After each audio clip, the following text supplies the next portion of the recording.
everyone. I'm Kelly Mulligan. I'm the director at Newtown Discovery Preschool, and I'm with my girls today. This is Katie. Say hi, Katie. Hi. This is my other daughter, Lauren.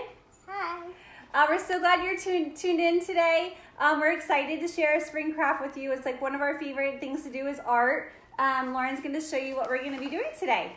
We're going to make a cherry blossom tree in honor of the Cherry Blossom Festival that would have been going on in Washington, D.C. This past couple weeks. But we're going to bring the cherry blossoms to us, right? And one of our favorite other things to do is, since we've been home a lot, we've been blessed to spend lots of time together. And so we've been taking a lot of nature walks. And so as we've been walking around the neighborhood and taking drives, the girls have really noticed seeing the trees blooming. It's just an exciting time of year. It just reminds us of fresh beginnings and new starts. So again, we're glad you're here, and I hope you enjoyed this activity. All right, so Katie is going to start. We have the first thing you're going to need to make it is you're going to need a circle for the top of the tree. So Katie and Lauren are going to show you how to sponge paint that with some green paint. So hopefully if you join in, maybe you got to see our post yesterday and you're able to gather the materials, but if not, hopefully you can try this out at home later when you get a chance. All right, girls, go ahead. So we have green paint and we're just sponge painting our circle. This is really fun. So we just tried to do sponge paint, but you could use a paintbrush if you wanted. You could use cotton balls, any kind of fun materials that would create like a good texture. Very nice, girls. I love it. Okay, and even show them how you can dot with the paintbrush too.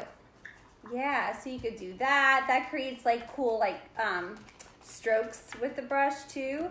All right, they're almost ready for you, and then we're gonna glue it down on our sky background color.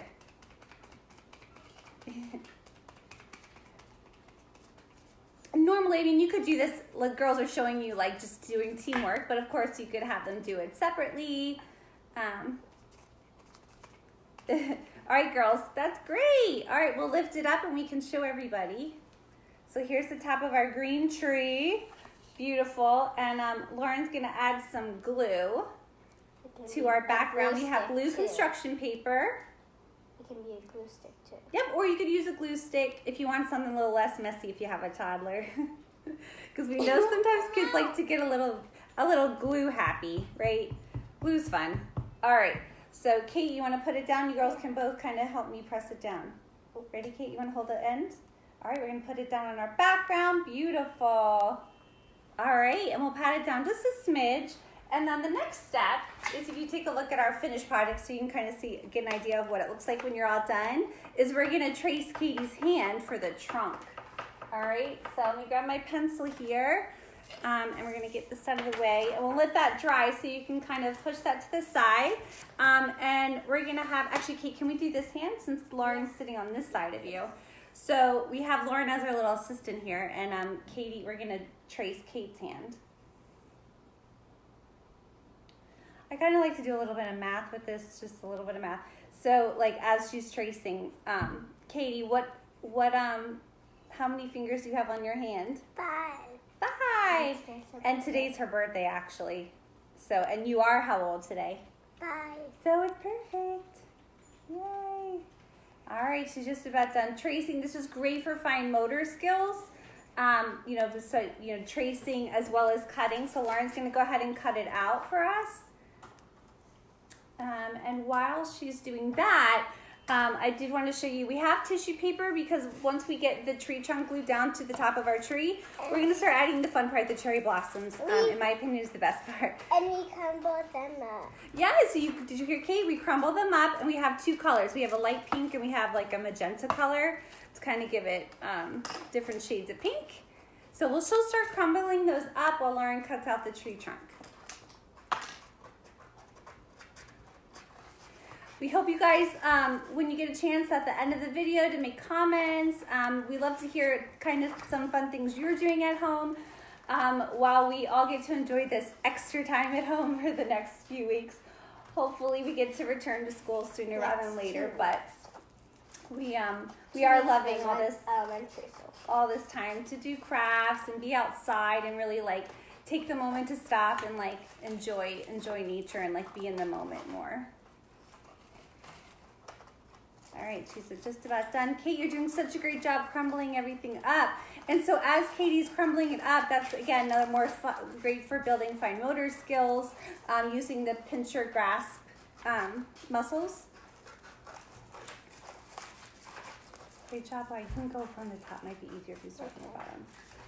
All right, and then we'll glue the tree trunk down. And she's about done. So I had pre-cut squares for the tissue paper, but for those of you who have younger kiddos or even older kiddos, you could always just have like strips of paper cut out beforehand as well, and like just to have like the kids be more independent and do it like take more ownership.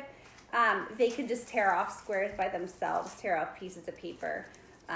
Tearing is, you know, fun to do too for kids, so.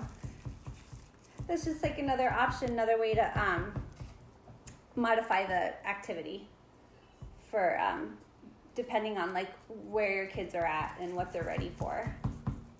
All right, great job, Lauren. Okay, go ahead and put that tree trunk down, and then we can start gluing the flowers on. I need them. I know you did a great job, Katie. I'm so excited for this. Show everybody the finished product. So Miss Callie's just dabbing some glue all over the around the tree, so the girls can begin putting on the flowers. Blossoms. What, Katie? Blossoms. Cherry blossoms. So beautiful. Another like way to extend the activity too is to always, you could read some books about spring. You could talk about the Cherry Blossom Festival that they actually have around the world, because the cherry blossoms, from what I know, when I've been to DC, I usually try to go every year, and unfortunately we couldn't make it, but I've heard that the trees were transported from, or imported, I should say, from Japan, which is really cool. So they have a lot of, I think that's where they originated from, so they're so beautiful. We have some cherry blossom trees in our neighborhood. Yeah, we have cherry blossoms in our neighborhood. I heard like Trenton has a bunch of beautiful cherry blossoms over that way. Mommy, we need more glue. Oh, that looks so pretty. So here's what it looks like so far. We'll just hold it up for you. All right, everybody. So we're about done. The last thing we're going to do is just add the grass at the bottom. So again, we're going to use our paint. So we showed you sponge painting, and now we're just going to use regular paint brushes to kind of change it up and just to add texture of the grass. So like they're just taking their paintbrushes, and you could do brush strokes like Katie's doing. Lauren's more like dabbing in the flat, making the paintbrush flat to create that like grassy look. Very nice, girls. And while they're doing that, because that's the very last piece, another way you could extend the activity for your older kiddos, like Katie's preschool age. So I'd say like this is great for like 3 and up. And you could again modify it, but I started like a little writing like a journal prompt. So this is, if I was a tree in spring, I would feel, because I was wondering how cool would it be for the kids to kind of think about character perspective, right? And really get a sense of, wow, if you could put yourself in a tree, if they had feelings, like what kind of feelings would they have? They were naked all winter, so like maybe they're super excited now that they feel like they're clothed and they're pretty again and they feel fancy, right? So I think that would be a great fun activity as an extension. And if you're wondering what I would do for Katie's age, she's not quite ready to write completely independently. So what I do is I normally would take like a highlighter and I would have her dictate to me her idea, her sentence or two. I would write it down and then I'd have her go back and trace it.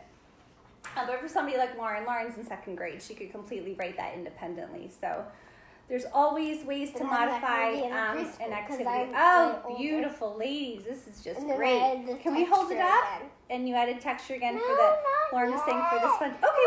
Okay, Katie just wants to add one more thing. Oh, Kate, that's beautiful. Girls, such good teamwork, cooperative learning is the best. And this is our finished product. All right, everybody at home, we're so glad you tuned in to us, and I hope you have a great weekend. Happy Friday. Bye. Coming up at the very last.